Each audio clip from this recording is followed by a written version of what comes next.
I left Islam because of my great love for the Blessed Virgin Mary. I left Islam because of my great love for the Blessed Virgin Mary. I left Islam because of my great love for the Blessed Virgin Mary. Anong tama sa'yo? Balik Islam o balik Katolik? Balik Katolik. Kung balik na po akong Katoliko, ako ang sasagot.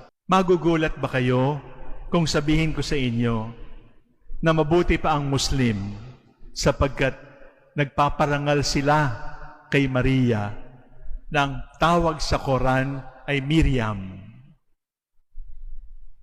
Mabuti pa ang Muslim sa pagbasa nila ng Quran, nakikita nila sa Quran kung gaano kalaki ang kadakilaan ni Miriam, ni Maria.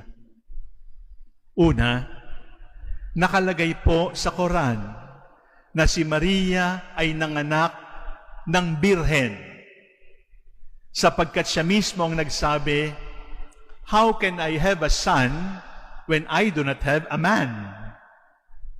Hindi po ito galing sa Biblia. Ito po ay galing sa Quran.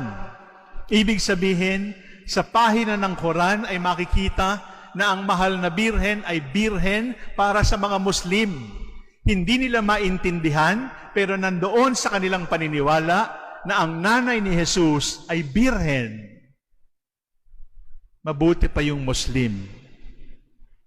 At pagkatapos noon, ay sa pananalita ni Allah, ay sinasabi na ang birhen ay pinaka-special sa lahat ng babae. Hindi ito pangkaraniwan sapagkat hindi pinararangalan ng Islam ang babae. Subalit para sa Islam, si Maria ay isang katangi-tanging babae.